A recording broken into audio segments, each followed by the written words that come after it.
I'm going to tell you a story. It's a story about content marketing at Kraft and how we went from being an adjacent little side project that fought for funding year after year after year after year after year to becoming the lifeblood of our marketing organization. And I like to think it's a pretty good story. So Kraft has been a leading content marketer for almost 20 years now. About 18 years ago, we launched our first magazine, which in reality was a little multi-page piece of collateral. And it was developed to give consumers recipes and food ideas. It was a scale play for a company that's got 98% household penetration in the United States. Because we realized that while everybody wakes up in the morning and at some point thinks, what am I going to eat today? Very few of them wake up and think about how to eat our products.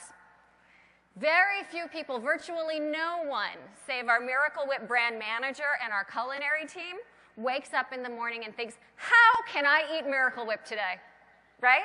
Right? How many of you are sitting here right now thinking, gosh, for dinner tonight, how can I eat Miracle Whip? It just doesn't happen, but I tell you what, for lots of people, and for those of you in the room that are responsible for putting dinner on the table every night, you guys will relate to this. Almost everybody at some point in the day thinks, what am I going to make for dinner tonight, right? Usually it happens about 4 o'clock, often without a plan, pretty much north of about 300 days a year. That's what our content group set out to answer. It was staffed out of the center of our company, and it was funded by contribution from the individual brand teams. And for the longest time, that was fine. That was good. At our height, we had a subscription list that reached 1 in 10 households in the United States. We had a direct connection into their home 5 times a year. And we would provide recipes and food solutions that would help them feed and nourish their families, help them live their lives, and open the door to new uses for Kraft products. We had budgets in the multi-millions. We had a team of about 60 or so. Those were good times. But guess what? They did not last. And why? Well, first of all, the emergence of digital created lower-cost ways to connect with consumers that didn't require things like printing and paper and mailing. For you guys that are in the direct mail business in this room, you can relate to this. It did not make sense to allocate that much budget and people power to a print-based business. And what else was happening? The media landscape has been shifting. Television ratings have plummeted on broadcast. The #1 show on the demo, The Big Bang Theory on CBS, it would have finished in 57th place in the ratings 20 years ago. It would have been canceled. Modern Family would have finished in 90th place. You know what was in 89th place 20 years ago? Mantis. Anybody here remember Mantis? Nobody watched Mantis. Cable proliferation fragmented audiences. What used to be 1 or 2 or maybe 3 television audiences has become 10,000.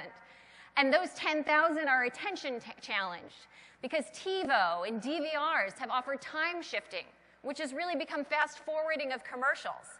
And for those who didn't speed through the ads, tablets and mobile phones provided welcome distraction. So those ad slots have become pretty irrelevant. In the past 13 years, clutter has exploded. So video channels have increased by 3 times. There are 20 times as many standard IAB digital format ads. And there are consumers are exposed to 500% more ads per day. The attention span has dropped 33% from 12 seconds to 8 seconds, which makes it pretty daunting to stand up here giving a 45-minute presentation, let me tell you. And it wasn't just television. The publishing industry has been struggling for almost a decade now as the relevancy cycle has gotten shorter and shorter and shorter because of digital. And social media has meant that people don't need editors and trusted storytellers to inform them anymore because they just trust their friends to tell them everything that they're supposed to know. and a whole new generation, the millennials, and you guys know who you are out there. They have created new habits that defy everything we know about media and marketing. And in the midst of all of this pressure on advertising, economic challenges at home have squeezed American budgets. So our margins skinnied, and fiscal responsibility took new meaning on the street. And our brands looked at the allocations they used to pay to the center and decided that they could spend their increasingly shrinking resources better themselves. So scale plays like ours lost luster. And in the midst of this environment, our content marketing operation was struggling to find its feet. We still put out award-winning content. We still had scale that any marketer would kill for. We had direct channels into consumers' homes. To defray costs and begin to shift our business model to self-funded, we actually shifted our subscription magazine from free to paid.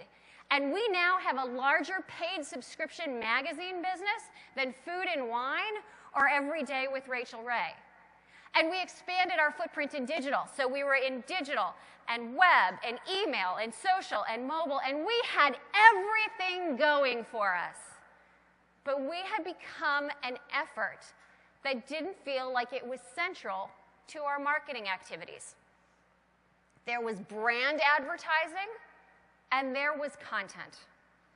We weren't well aligned strategically, and our closest connection point for the brands was on the ads that they put on our platform. Now, those ads performed as well or better than on any of our publishing competition. But if we're proving our worth based on the fact that we're as good a publisher as any other, we've essentially commoditized our content, and we've created a place where brand spend is fungible. And that's not a place where an award-winning content operation wants to be.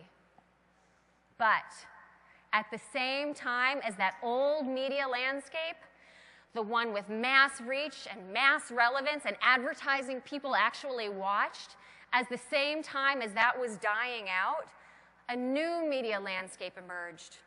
One that was smart, analytical, digital, addressable, driven by data and built on technology. And this landscape is an enabler for those of us who recognize that the future of consumer connections is not about mass, but it's about individuals, personalization, precision, and addressability. This new ad stack essentially changed the aperture on our camera. No longer were we relegated to the wide lens, but we could focus on micro segments and subjects, and the digitization of media allowed us to speak to the consumer with a value proposition that was just right for her. We moved from generic, ubiquitous, lowest common denominator advertising to customized, relevant, persuasive content. It has been a monumental change. With change comes opportunity, and that opportunity was driven by our content operation. So the real pivot came about 2 years ago, when we were just splitting with Mondelez and writing our own future as an independent company.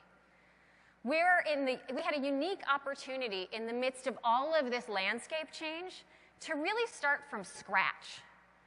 So we spent a great deal of time looking at marketing and media, and we whiteboarded how we wanted the world of marketing communications to work. Rather than starting with the world as is, we imagined the world as we wished it would be.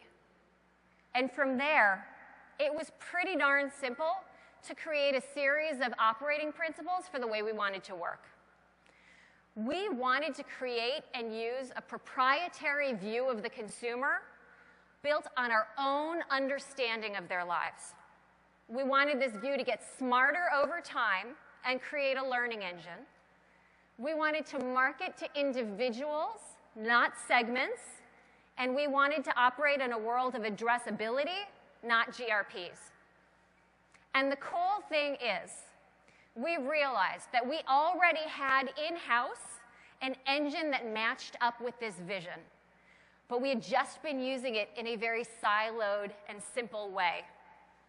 Looked at from a different angle, our content platform, built over the last 18 years, wasn't just producing content and distribution. It was a scaled learning engine operating at the individual level. It delivers powerful recipes, teaching, and food ideas to people who request it, invite us into their home, and actually pay for it. People who love our brands, and people who tell us things about themselves with their interactions with our content.